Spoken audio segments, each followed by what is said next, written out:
There's a moment, and if you've ever been in love with someone quiet, you know exactly the moment I mean, where you're sitting in the same room as them, and nothing is being said, and the silence isn't empty. It just isn't empty. You can feel something in it, something that has weight and warmth, and a kind of steady, unhurried presence that you couldn't manufacture if you tried. You're not even sure what to call it, but you feel it. And then later, maybe that same night, maybe weeks later, you find yourself wondering, does he actually love me? Because he hasn't said it. Or he doesn't say it enough. Or when he does say it, it comes out careful and small, like he's not sure the words are big enough to carry what he means. And so you start to doubt. You start to measure. You replay conversations looking for evidence, trying to find proof of something you already felt in that silent room. I want to sit with you in that confusion for a minute, not to fix it, not to tell you that you're wrong for wanting more, but because I think something important lives in that gap between what you felt and what you heard. And I think most people walk right past it without ever stopping to look.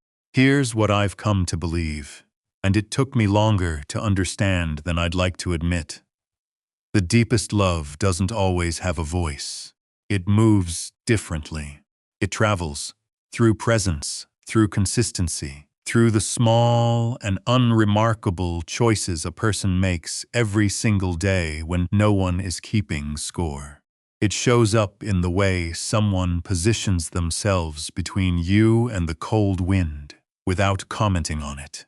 It shows up in the fact that they remembered, months later, without being reminded, that you hate ice in your water. This isn't a small thing. We've just been taught to look somewhere else.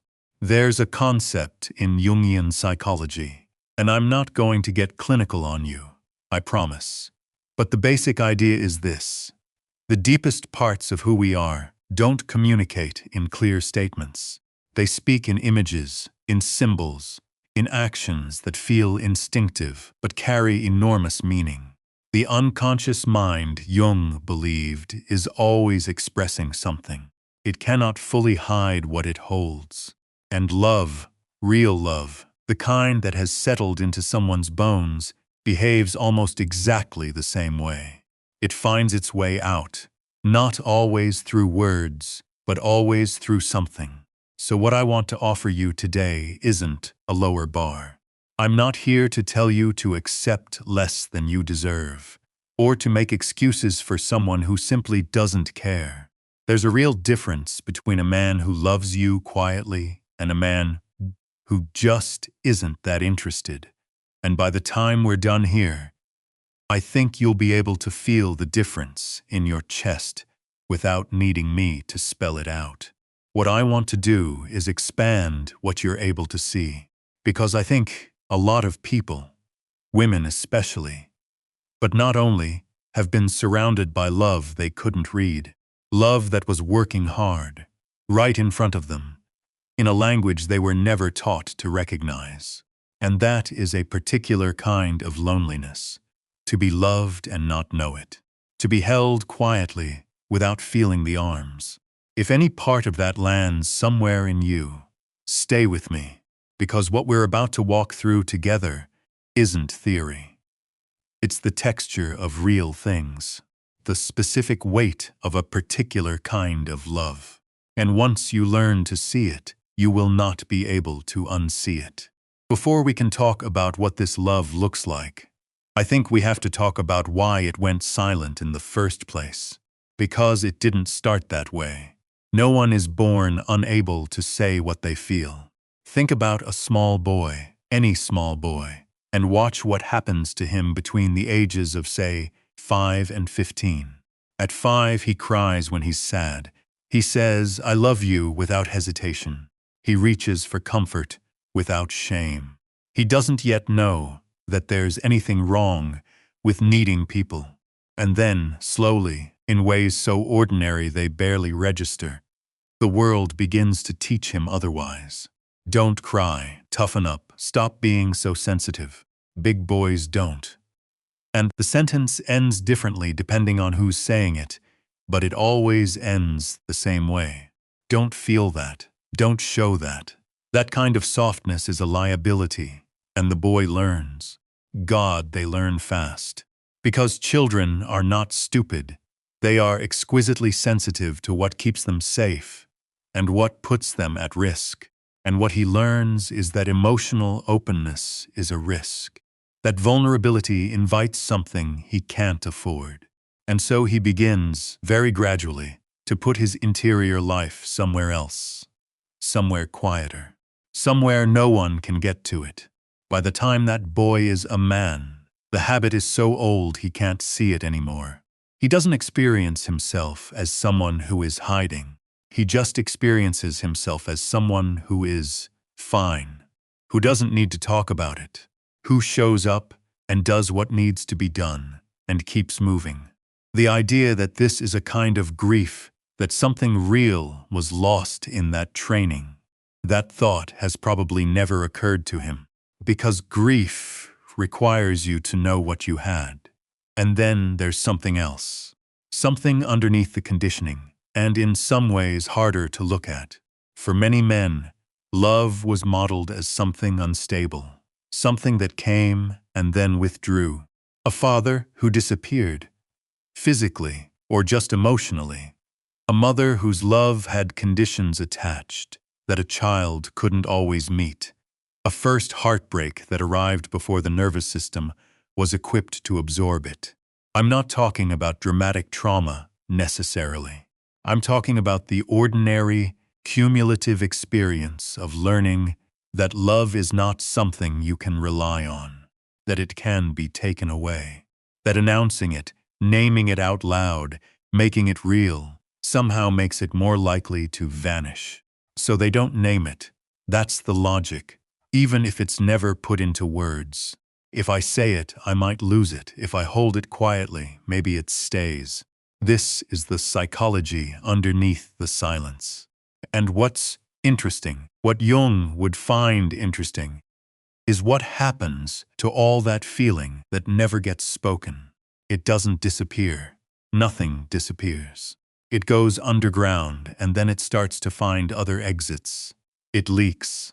It comes out in the hands, in the small repairs, the practical help, the things done without being asked.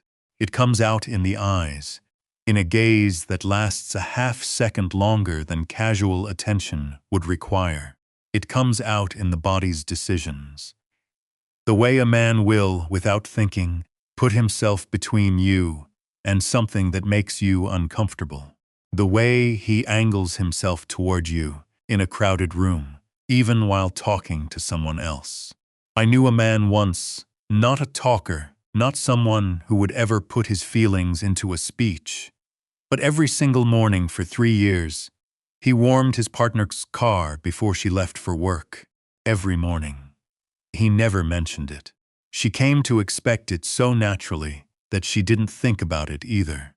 And then one winter, he was traveling for work, and she walked out into the cold to a car with frost on the windows. And she stood there for a minute and cried, not because she was cold, because that's when she finally understood what those 3 years of warm mornings had actually been saying. That's where this love lives, not in the declaration, in the accumulated, consistent daily evidence of someone who has quietly decided that your comfort matters more to them than the effort it takes. And if you've been waiting for the speech, you may have been standing in the cold, missing the whole thing. So let's get specific, because I think the most useful thing I can do right now is give you the actual texture of this. What it looks like in practice, in ordinary life, in the moments that don't announce themselves as significant, but somehow are. The first thing, and this is the one I want you to sit with the longest, is presence. Real presence. Not the performance of attention. Not someone who looks at their phone every 3 minutes. while technically being in the same room, but the kind of attention that actually costs something. The kind that requires a person to put down whatever is happening in their own interior world and genuinely take you in. A man who loves you will remember things, not the obvious things, not the things you reminded him about twice, the small things, the thing you mentioned once, in passing, months ago, that you yourself barely remember saying. He will remember the name of the coworker who stressed you out, the specific anxiety you have about driving at night, the fact that you always feel better after soup when you're sick. Not because he was trying to memorize you, but because when someone matters to you, the details of their life don't feel like data to be tracked. They feel like a language you want to understand. And here is something quieter, something harder to explain. He will notice when you've gone somewhere inside yourself before you've said a word. You'll be sitting at dinner or in the car, and on the outside you're fine. You're answering questions, you're present enough, but something in you has shifted, retreated, gone a little gray, and he feels it. Not because he's psychic, because he has been paying attention to the texture of your normal. So he recognizes immediately when something is different. He might not always know what to do with that information. He might ask, or he might just stay close, or he might not say anything, but touch your shoulder in a way that means I see you, wherever you just went. But he notices. That noticing is not nothing. That noticing is love in one of its most vulnerable forms. Then there's the watching. This one is subtle, and if you haven't looked for it, you might have missed it. He looks at you in the ordinary moments. Not the moments when you're dressed up. Not the moments when you're performing yourself for the world. The moments when you're distracted and unguarded. Washing dishes, reading, laughing at something on your phone. He looks at you then. Sometimes you catch him and he glances away, or he holds the look. Or he says something small and deflective to cover whatever just moved across his face. But the look itself, when you learn to recognize it, is unmistakable. It is not the look of someone who wants something from you. It is the look of someone for whom your existence in a room is simply a relief, like your being there quiets something in him that doesn't quiet easily. That gaze is the unconscious speaking. Jung would say so, and I believe him. Now let's talk about sacrifice, because this is where things get uncomfortable, in the best possible way. Real love, the kind that has decided, somewhere below the level of thought, that you matter, does not keep a ledger. There is no running tally of favors traded, no mental calculation of what has been given versus what has been received. He rearranges. He shows up when showing up is inconvenient. He absorbs the logistical friction of loving you. The schedule changes, the plans that fall through, the moments when what you need doesn't align neatly with what was already on the agenda. And he absorbs it quietly, not with martyrdom, not with resentment, just with a kind of steady, unremarkable willingness that says, "This is what I signed up for. I don't need credit. I just want you to be okay." And here is perhaps the most psychologically significant thing on this entire list, the one that Jung's framework makes clearest. What a person does under pressure. The persona, the mask we wear for the world, holds up fine when life is smooth. When things are comfortable and easy, almost anyone can be generous and present and kind. The real interior of a person only becomes visible when the pressure is on, when the relationship hits difficulty, when life goes genuinely hard, when the easier path is clearly visible and clearly available, and the person chooses to stay anyway. That is not loyalty performed for an audience. That is character expressing itself. without the option to hide. And when you have watched someone stay, not because it was convenient, but because they had decided, at some level that doesn't require daily renewal, that you are worth staying for, you have seen something that very few speeches can match. There's something else, something quieter than all of this, and in some ways the most profound. He learns the shape of your invisible things, not the things you present, not the version of yourself that you're most comfortable with people seeing. The fears you've never fully articulated, the old wounds that still catch you sideways sometimes, the parts of yourself that you find difficult to explain, maybe because they don't make entirely logical sense, maybe because they feel too fragile to hand over to someone who might not handle them carefully. He doesn't try to fix these things. He doesn't try to argue you out of them, or minimize them, or tell you that you're overreacting. He simply learns them. He maps them. He holds them with the same careful attention he brings to everything else about you. And then he protects them. Sometimes that protection is visible. He speaks up. He intervenes. He makes it clear to the world that you are not alone. But more often, it's invisible. It's the thing he didn't say at dinner that would have made you feel small. It's the situation he quietly removed himself from because he knew it would put you in a difficult position. It's the way he speaks about you when you're not in the room. Not with ownership, not with performance, but with a kind of quiet, unembellished regard that says this person is important to me, and I treat what's important to me with care. And then, finally, because this is one I think gets overlooked, maybe because it seems too practical, too unglamorous, the action itself, the literal, physical, hands-on help. For many men, this is the primary love language, not in the reductive pop psychology sense, but in the deeper sense. Action is the form through which they have learned it is safe to pour real feeling. He fixes the thing that's broken in your apartment. He researches your problem and comes back with actual solutions. He drives you somewhere you're anxious about, so you don't have to be alone in it. He handles something difficult so you don't have to carry it. These are not small gestures dressed up as love.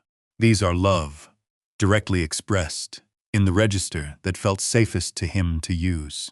When he kneels down to look at your car engine, or stays on the phone while you wait for a tow truck, or quietly handles the confrontation you've been dreading, he is saying something. The words just look like action. And I want to say something here that feels important to hold alongside everything else. This doesn't mean the words don't matter. They do. Words are how we make things real for each other in the shared, conscious world. They are how we confirm. They are how we reach each other across the uncertainty that even closeness doesn't fully dissolve. If you need the words, and many people do, deeply and legitimately, that need is real and it deserves to be met. Love that genuinely cannot or will not ever find its voice is worth examining honestly. But love that lives in the hands, in the eyes, in the quiet, sustained dailiness of choosing someone, over and over, without announcement, that love is real too, and it deserves to be seen. I want to ask you something, and I want you to actually sit with it before you answer it in your head. Think about someone in your life. Someone you've wondered about, someone you've questioned, someone whose feelings for you have ever felt uncertain, even when something in your gut said otherwise. And I want you to ask yourself, honestly, have you been waiting for a speech? Have you been standing in the room, surrounded by evidence, and dismissing it because it didn't arrive in the form you were expecting? This isn't a critique. I understand the waiting. I understand it deeply. We are told from very early on that love looks a certain way. It announces itself. It makes declarations. It shows up in the form of words strung together just right, in the right moment, with enough feeling behind them to leave no room for doubt. And when that doesn't happen, when the person in front of you is clearly there, clearly present, clearly doing all the quiet work of love without packaging it in a statement, the silence can feel like an absence, like something is missing, like maybe you're reading in what you want to see. But here's the distinction I want to offer you, and I think it's the one that changes everything. There is a difference, a real, substantive, psychologically meaningful difference between attraction and attention. Attraction is reactive. It rises and falls. It is heat-sensitive and novelty-sensitive and difficulty-sensitive. Attraction is easiest when things are good and evaporates most reliably when things go wrong. We've all felt attraction. We know what it feels like when it's there, and we know the particular disorientation of watching it leave. Attention is different. Attention is a practice. It is the decision, made again and again, to look at someone closely enough that you begin to understand them. Not the surface of them, not the version they perform for the world, but the actual texture of who they are. Attention is what makes someone notice your mood before you've said a word. Attention is what makes someone remember the details. Attention is, in its quiet way, an act of devotion, and it does not evaporate when things get difficult. If anything, it becomes more focused. Which one has the person in your life been giving you? Because I think, if you answer that honestly, something might shift. There is something else I want to name, because I think it is one of the most overlooked acts of courage in ordinary human life. Jung spent a great deal of his work thinking about what it means to individuate, to become, slowly and painfully, and never quite completely, the truest version of yourself. Part of that process, one of the most demanding parts, is returning to the places that hurt you, not to punish yourself, but because growth requires contact with the wound. You cannot transcend what you refuse to face. Now think about what it means for a person who has been genuinely hurt by love, and most people who have lived past 30 have been, to choose it again, to meet someone and feel something real and choose, consciously or not, to move toward it rather than away from it, to risk the thing that already broke them once, to open a room that they sealed shut for good reasons, and let someone else walk into it. That is not a small thing. That is, in psychological terms, an enormous act of courage. Quiet courage, the kind that doesn't announce itself, the kind that doesn't require an audience, but courage nonetheless. And when you are the person they opened that room for, you are holding something more significant than you might realize. You are not just in a relationship. You are the reason someone decided to try again. Real love, I've come to believe this, doesn't make speeches. It leaves marks. Not marks of possession, marks of presence. The loyalty that didn't waver when wavering would have been the easier choice. The honesty that chose truth over comfort because it respected you enough to think you could handle the real thing. The simple, unspectacular, infinitely valuable fact of still being there.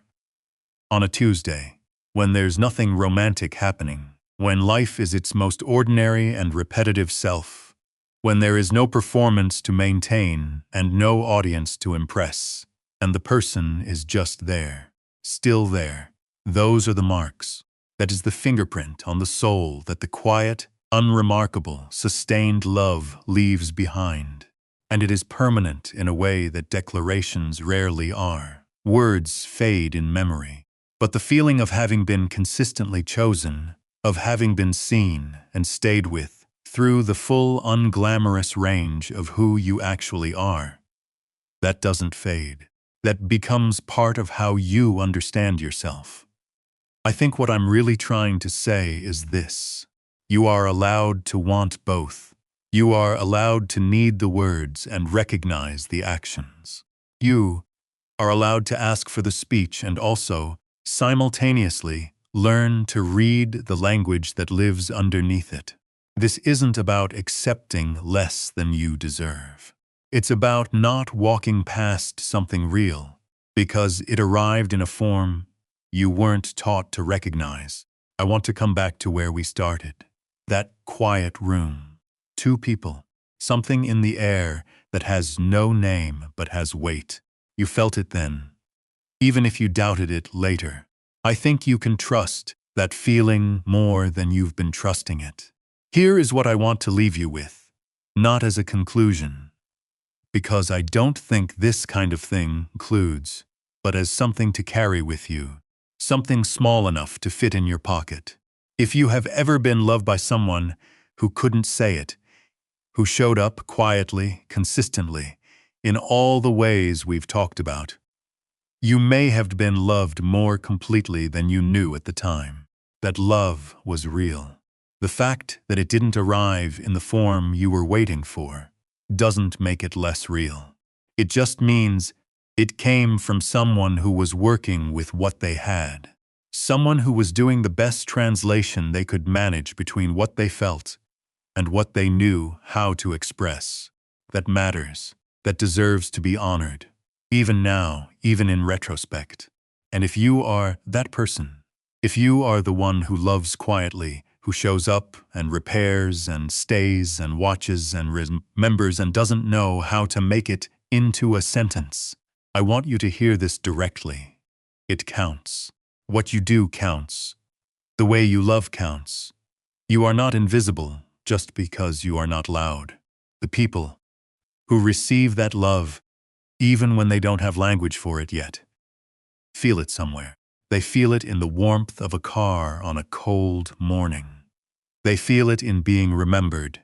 They feel it in the specific, irreplaceable security of knowing that someone has noticed them, really noticed them, and chosen to stay. Jung believed that the unconscious is always communicating, that the parts of us we cannot speak will find other channels, dreams, impulses, the body's quiet decisions. Love is like that too. When it is genuinely present, it cannot fully conceal itself. It is always finding a way through the hands, through the eyes, through the thousand small daily choices that, taken together, spell out something that no single sentence could hold. You can learn to read that. It takes practice.